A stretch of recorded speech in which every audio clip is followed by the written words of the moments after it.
Hello everyone. Agriculture mastermind YouTube channel में आपका स्वागत है। मैं अंकेश धाकड़। आज हम बात करने वाले हैं महात्मा गांधी चित्रकूट ग्रामोदय विश्वविद्यालय सतना मध्य प्रदेश। जो हमारी ग्रामोदय विश्वविद्यालय है उसके बारे में आज हम बात करेंगे। और जिन बच्चों की रैंक ज्यादा है, नंबर कम है, उनके लिए ये जो ग्रामोदय विश्वविद्यालय वो बेस्ट ऑप्शन रहेगा। और इसकी पूरी इंफॉर्मेशन, फीस स्ट्रक्चर क्या रहता है, उसमें हॉस्टल की सुविधा क्या रहेगी, और उसके बाद हमारा डॉक्यूमेंट कौन कौन से लगेंगे, काउंसलिंग में वेरिफिकेशन किस टाइप से रहेगा, तो पूरी प्रोसेस वीडियो के माध्यम से मैं आपको बताऊंगा। और तो हम स्टार्ट करते हैं इस वीडियो को। तो सबसे पहले हम बात करेंगे फीस के बारे में। तो इसमें लिखा हुआ है, आप पढ़ सकते हैं, महात्मा गांधी चित्रकूट ग्रामोदय विश्वविद्यालय चित्रकूट सतना में पीईटी के माध्यम से, जो बच्चे पीईटी दिया हुआ वही बच्चा इसमें एडमिशन लेगा। उसके लिए फ्री सीट एवं पेमेंट सीट। तो फ्री सीट के लिए उसमें 28,150 रुपए पेमेंट करना होगा। और जिन बच्चों को पेमेंट सीट मिलेगी उसके लिए 62,650 रुपए उनको पे करना होगी। ठीक है, तो ये हमारी फीस का क्लियर हो गया। इसमें ये है कि इसकी काउंसलिंग है वो ऑफलाइन होती है, तो बच्चे को उसी जगह पर जाना होता है सतना मध्य प्रदेश में। और उसके लिए एक जो जिस दिन स्टार्ट होगी, जैसे मान लीजिए 10 तारीख को स्टार्ट हुई, तो 10 तारीख को सबसे पहले फ्री सीटें होती हैं उनको वो मिलती हैं। उसके एक दिन बाद पेमेंट सीट का बंटवारा होता है। ठीक है, उसके बाद हम बात करेंगे सीटें कैसे क्या रहेंगी। तो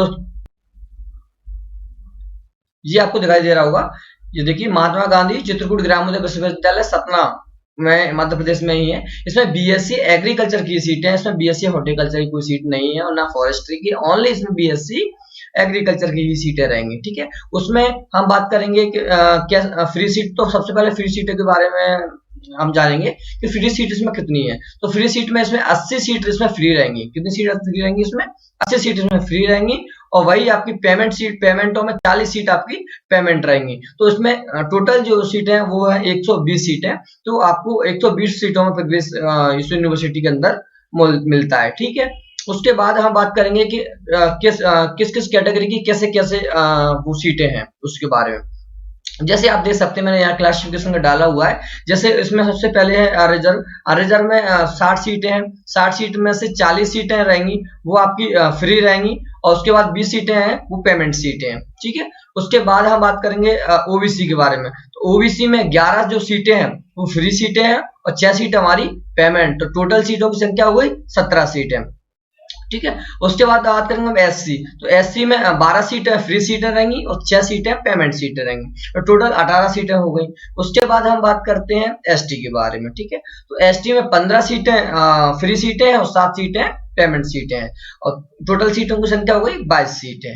ठीक है, उसके बाद है 3 सीटें इनमें फ्रीडम फाइटर की है, चाहे वो ओबीसी का हो, चाहे एससी का हो, चाहे एसटी का हो, किसी भी वर्ग का बच्चा है और उसके वो अगर फ्रीडम फाइटर के अंतर्गत आता है तो उसको 3 सीटों में प्रवेश मिलेगा। ठीक है, तो मतलब वो फ्रीडम फाइटर वाली सीटें भी उनको मिल जाएंगी। ठीक है, तो ये टोटल सीटों को जब अपन ऐड करेंगे तो 120 टोटल सीटें रहेंगी। इसमें जो प्लस से जो पहले की हैं वो फ्री हैं और प्लस के जो बाद इसमें वो पेमेंट है। ठीक है, ये आपको समझ में आ गया होगा। अब इसमें ओबीसी के बच्चों का थोड़ा सा एक इशू आ रहा है कि ओबीसी को 27% आरक्षण मिल गया, लेकिन इसमें केवल 27% के आरक्षण के हिसाब से उनको सीटें हैं वो नहीं मिली हुई हैं। इसमें केवल 17 ही सीटें दी हैं। ठीक है, तो यहाँ उन्होंने नहीं फॉलो किया, लेकिन जो पीएटी का जो रूल बुक है उसमें जो हमारी सीटें हैं पीएटी वाली, उसमें सभी में 27% का आरक्षण मिला, लेकिन इसमें वो 27% वाला आरक्षण को फॉलो नहीं किया गया है। ठीक है, अब कारण अपन को नहीं पता क्यों नहीं किया उन्होंने। ठीक है, उसके बाद हम बात करेंगे फीस के बारे में। हॉस्टल की फीस के बारे में तो हम बात कर ही चुके हैं ऊपर। उसके बाद हॉस्टल की जो फीस रहती है वो 6200 रुपए रहेगी। और प्लस 2000 रुपए एस का मतलब है सिक्योरिटी। मतलब 2000 रुपए आप सिक्योरिटी के रूम में जमा होंगे तो टोटल आपको 8200 रुपए जमा करना है। ये आपकी एक सेम की रहेगा, है ना। एक सेम इसमें रहना प्लस खाना, जिसमें दोनों ही फैसिलिटी रहेंगी। ठीक है, तो आपको 8200 रुपए आपको पे करना है, जिससे आपको हॉस्टल की सुविधा भी मिल जाएगी। इसमें बॉयज हॉस्टल है वो हमारा जो कॉलेज है, कॉलेज के पास में ही है।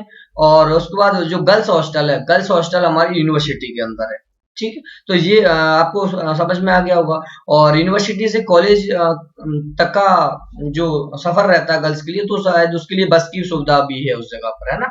और ग्राउंड की फैसिलिटी भी है, तो सारी चीजें ऐसा यूनिवर्सिटी में फैसिलिटी मिल रही है अभी। पहले इतना नहीं था, अब बहुत अच्छा हो गया, और अच्छी फैसिलिटी है। उसके बाद हम बात करेंगे डॉक्यूमेंट के बारे में, क्या क्या डॉक्यूमेंट लगेंगे। जस्ट तो उससे पहले मैंने वीडियो बनाया हुआ था, उसमें पीएटी के डॉक्यूमेंट है, वो मैंने बताए थे। वही सेम डॉक्यूमेंट वही इसमें भी रहेंगे, कुछ अंतर नहीं रहेगा। फिर भी एक बार मैं आपको बता देता हूँ। उसमें सबसे पहले पीएटी का अंक सूची, जो आपने पीएटी पेपर दिया उसमें नंबर आया वो। उसके बाद 10वीं की मार्कशीट, फिर उसके बाद 12वीं की मार्कशीट, फिर टीसी, फिर माइग्रेशन, समग्र आईडी, आधार कार्ड, पासपोर्ट साइज फोटो, 4 से 6 फोटो आप ले जाइएगा, मेडिकल प्रमाण पत्र। उसके बाद आपका फ्रीडम फाइटर का कार्ड हो तो वो भी ले जा सकते हैं, जिसमें 3 सीटें मैंने बताई थी।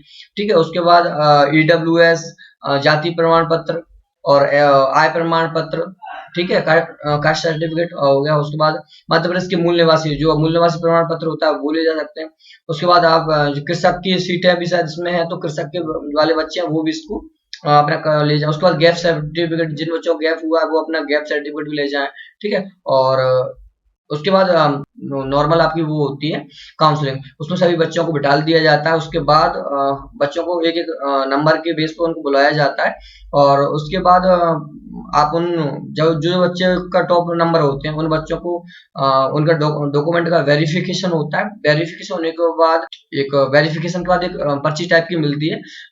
उसके बाद आपकी जो वेरिफिकेशन की प्रोसेस है वो कंप्लीट हो जाती है। और ये जो काउंसलिंग है वो ऑफलाइन होगी, ऑनलाइन का कोई अभी ऐसा नहीं है। और ऑफलाइन की जब भी डेट आती है हम आपको इन्फॉर्म करेंगे। तो हमारे जो वो है हमारे सोशल मीडिया अकाउंट से उनको आप फॉलो कर सकते हैं, और उससे जल्दी से जल्दी हम इस चीज़ का इन्फॉर्मेशन करेंगे। और ये पीडीएफ है वो आप हमारे टेलीग्राम ग्रुप से या व्हाट्सएप ग्रुप से, किसी भी ग्रुप से आप ले सकते हो। और ये पीडीएफ के साथ तो मैंने मोनो लगाए हुए हैं, इसी के साथ ये व्हाट्सएप लिखा हुआ है या टेलीग्राम लिखा हुआ है, इंस्टाग्राम एप्लीकेशन, इस पे आप क्लिक करोगे तो आप उसी जगह पर पहुंच जाओगे। तो ना पहले इसके लिए आपको टेलीग्राम पे एग्रीकल्चर मास्टरमाइंड को आपको सर्च करना है, और उससे आप ये पीडीएफ को प्राप्त कर सकते हैं। ठीक है, थैंक यू।